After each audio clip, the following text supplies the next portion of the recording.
Hey, what is up guys? GuitarRock here, welcome back to the counter side video. Alright, today's video is going to be a little bit different. We haven't checked out the KR server or KR version in a long time. Plenty of updates going on. We have this new nightmare goat girl called Lulu. So if you guys are not aware, I've been following up the KR updates from time to time, right? So this girl, apparently she is very strictly towards sleep. Alright, so her status element is all about sleep. Seems to be a different type of glorified Lily. She's a 2-cost unit, so that's going to be kind of interesting to move forward. But yesterday there's plenty of news coming up arise about the 2.5 year anniversary. Alright, I didn't know it's already 2.5 year KR anniversary in KR, right? So they have plenty of update announcements, with some of it including rearm mech coming soon, and also there's an awakened soldier unit apparently coming soon in like July or August-ish. As you can see, the new setting, it seems really good. It seems to be like a farm like in some sort of outskirts. I really like the theme going on in the new environment. They also changed some of the battle settings so that this can help you to see better. Some of these things might come to the other servers depending on where you're playing, either global or C. This might come earlier because this is more towards the quality of life sort of things. It seems that you can adjust the visibility as well, and we also will be having a new operator. This is Replacer Rook. If you guys have been following this story, Replacer Rook alongside with rearm Hansorim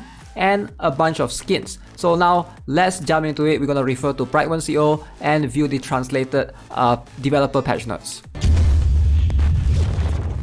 Alright, so first up, they are fixing a lot of increased loading times, crashes, etc. So that's what they've been working on. They have to upgrade the version of Unity that the game is running because of official support for the previous version was ending. Okay, so that makes sense. I'm not familiar with the game engine that they are running, Unity. The upgrade affected basically every area of the game that we worked tirelessly to optimize everything. A lot of issues only started to appear once we deployed the update to the live servers. Alright, that's unfortunate. So we're tracking all the bugs and issues and we will do the best we can to fix them. Alright, so first things first that I mentioned is they delayed the new co-op boss. So if you guys are not aware, right now in the guild co-op boss, we are still fighting the regular worm boss. But I'm guessing they are trying to make more bosses for the co-op boss so that you are rotating between 2 different bosses every single season, right? So we underestimated the amount of effort needed to design and playtest a new boss.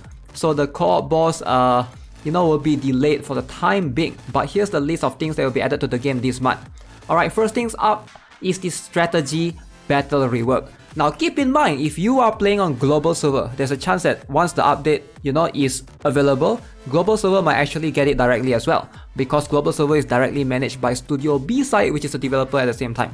So strategy battle rework, what is this all about, right? They will try to remove the draft PvP mode. Alright, I think this didn't make it to other server outside of the KR server, and focus on reworking strategy battle. A lot of players have considered dull and boring. So strategy battle, if you play before, it's pretty stale, it's pretty boring. You just choose, to fight against another opponent. They put some question marks, so there's some hidden enemy behind that, but that's the only mechanic, right? Other than that, it's kind of easy. I've gotten like 300, 400 win streak before. Now, if you just want to do your dailies, I can understand where you guys are coming from, but I think the game, they're trying to improve upon the PvP system to actually make it slightly more exciting.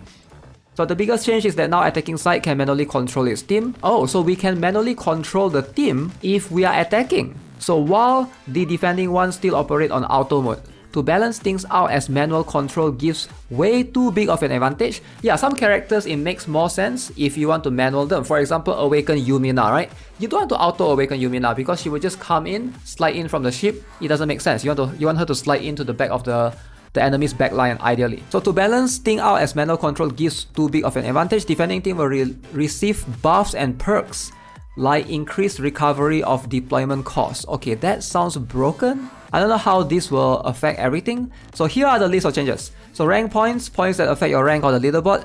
Gauntlet points equals to the currency you use to buy items from the Gauntlet shop. Okay, so the number of opponents from you can choose 1 to attack was increased from 3 to 6. Okay, that's good. So right now, this is how the strategy is like. So you can choose between 3 enemies right now, right, for the strategy.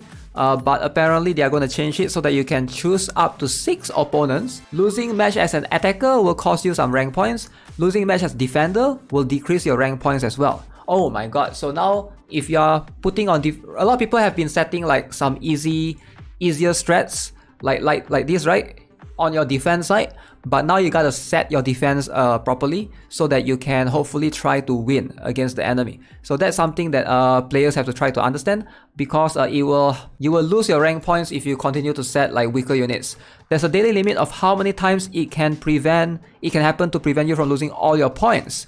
The amount of rank points lost after defeat is small at first, but increases with rank. So I'm guessing like maybe if you're silver rank, if you lose 10 points. But if you're in diamond rank, you lose 50 points. So that is kind of a lot actually. So winning streak will increase the amount of rank points you earn from each victory. So you can't gain rank points for successful defense, but you will obtain gauntlet points instead. That's how it is, right? So if you defended successfully, you usually get gauntlet points for you to buy things from the gauntlet shop. You can take revenge on the attacker if you've lost the battle, reclaim your rank points. The amount of times you can take revenge is limited per day. Okay. So since the changes increase the difficulty of battles and everyone will like them, we introduce NPC battles that are easier to beat and still award you with both rank points to a certain rank and gauntlet points always.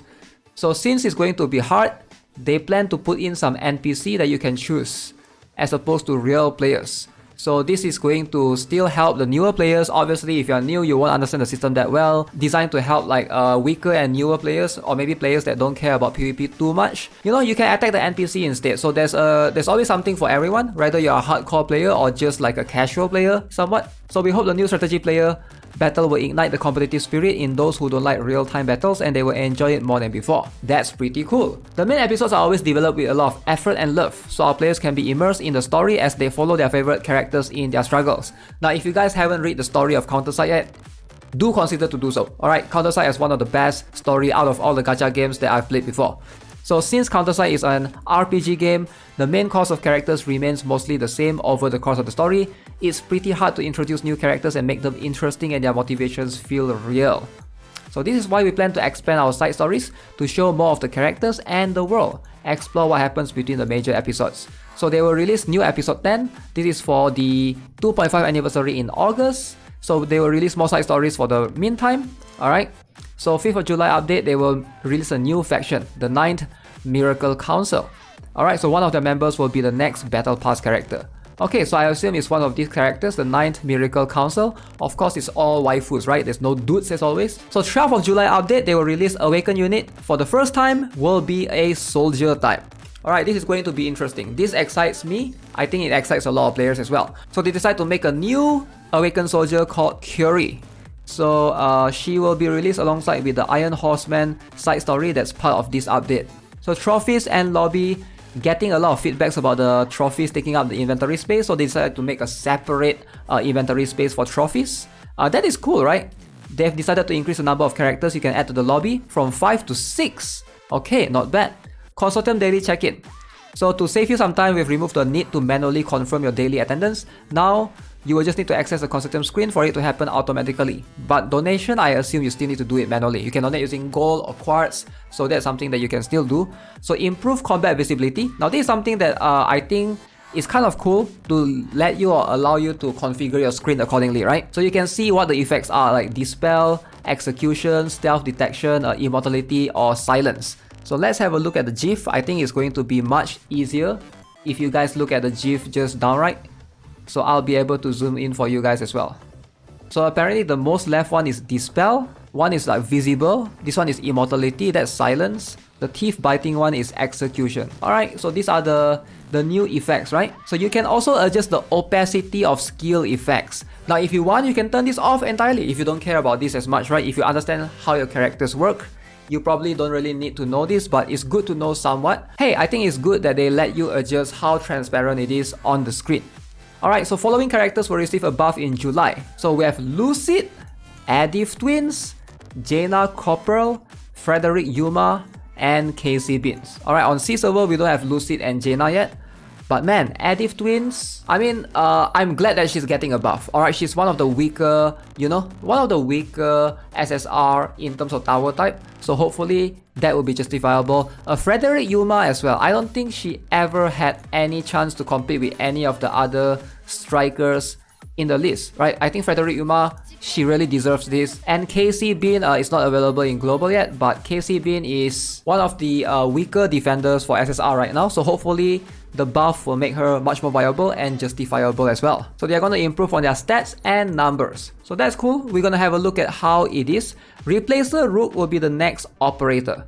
So this is not a surprise. We sort of expect that sooner or later she's gonna come, right? So we had the Replacer King that's been with us for a while. Replacer Queen is everybody's favorite big booba character. And then there's Replacer Bishop, which I think everybody's first stealth-based character is this one. And we also have the Replacer Knight, right? So Replacer Bishop apparently is going to be the only character that's not a character, but rather an operator instead. I think that's pretty cool. Apparently she will be buffing allies by giving them perfect evasion.